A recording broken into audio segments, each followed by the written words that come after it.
is a question for you. How would you feel if your child's school banned serving meat at lunchtime and only offered a vegetarian or vegan option instead? Well, that's exactly what has happened at two schools in Lancashire and Worthing after they took the unprecedented decision to go meat-free. So, should all schools do the same?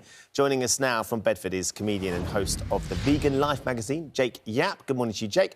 Alongside head teacher Bryony Bays. It's good to have Bryony and Jake with us this morning. So, Jake, I'd imagine, as the host of Vegan Life magazine, you have sort of a first-hand experience of what it's like to be vegan, and I think you've got children as well that I assume would be vegan or vegetarian. You think this is a good idea?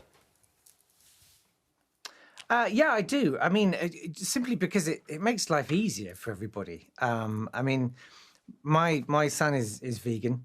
And he can never have school dinners because there's never a vegan option. So to me, it kind of makes sense to make it kind of accessible for everybody. You know, meat can get really complex as well. Isn't that an argument for having better vegan options rather than just... Because it doesn't make sense for everybody, does it? Because it doesn't make sense for the people who want to eat meat.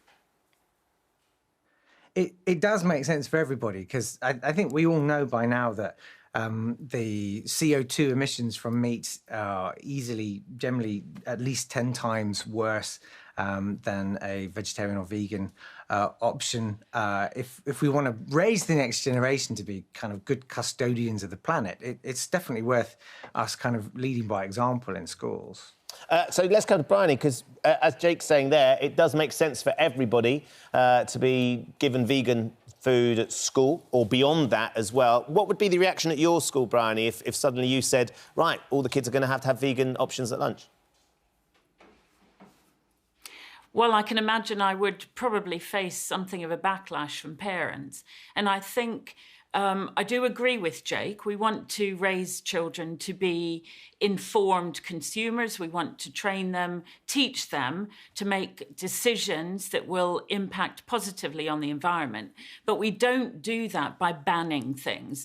That's taking the element of choice away from children, and that's saying this is not good for you. And I think there's all sorts of implications to labelling some food as bad and other food as good in terms of future body impact, you know, eating choices, etc.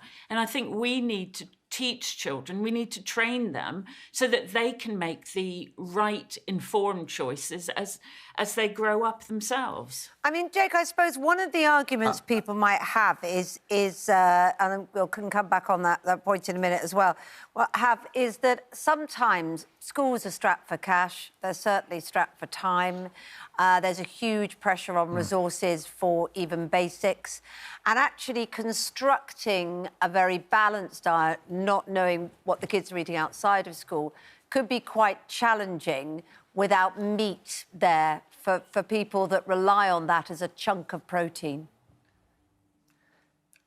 Chickpeas have as much protein as meat, and they cost about £6.50 a silo. But just to come back on your point about making an informed choice, I couldn't agree more, and I'll make a deal with you. I'll take your children round a potato farm, and we can watch the potatoes being harvested and prepared to be eaten. If you're prepared to then take them round a cow farm and an abattoir, and then they can make an informed choice, and I feel like I might win. That's an interesting point, though, Brian, isn't it? It is important for our children to understand where their meat comes from and understand, because, you know, undoubtedly there are farmers that are farming sustainably and things like this are hugely important issues for them. And actually letting the children understand where the food comes from, so from field to plate, is a big part of the whole education process. Absolutely, and we do that already. We teach children about farm to fork, and we teach them where food comes from. We teach them where their meat comes from. It's all about teaching them to be responsible citizens of the world.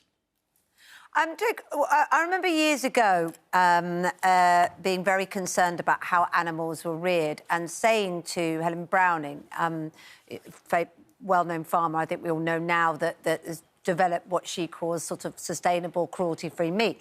I remember saying, oh, I never eat veal, I don't like the idea of it. And she said, please do. Please eat veal that's been raised and sustained and dealt with well, because you will create a market for good farming.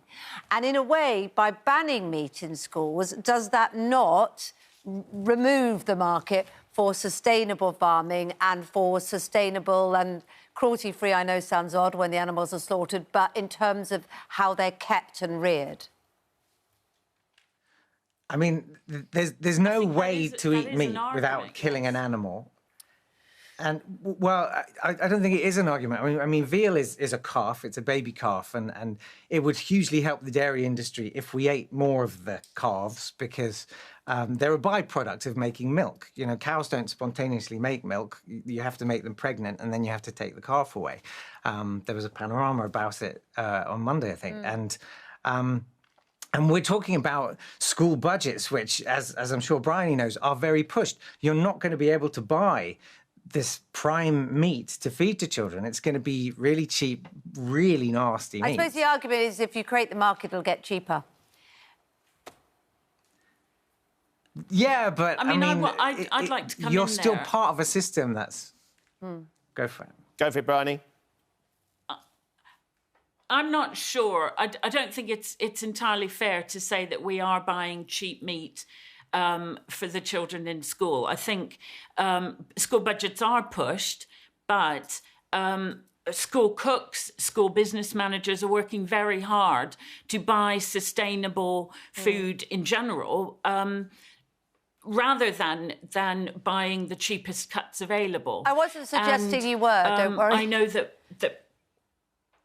no, I can just imagine my cook meeting me at the door with a spoon in her hand. No, it's creating future markets. I've got to say that we've had a lot of comments, haven't we? And as yet, there isn't any comment so far that says that they would like meat back. Yeah, Karen saying absolutely not. Children, like adults, should have the choice. A lot of people saying if you take meat off the menu, the kids won't eat anything because they obviously struggle to get them to eat their vegetables. The argument that if it's only the vegetables they've got to eat, maybe they will start trying and exploring that a little bit more. Mark says, I can remember school dinners in the 70s, 80s. To be honest, you couldn't identify the meat anyway. He's got a point. That's my experience. I'm afraid we're going to have to leave it there. Thank Jake you. and Bryony, I do look at the kids' kids' school menus now and think, that looks delicious. Yeah. I'd like to come along. Considerably better than when we were at school. Yeah, exactly.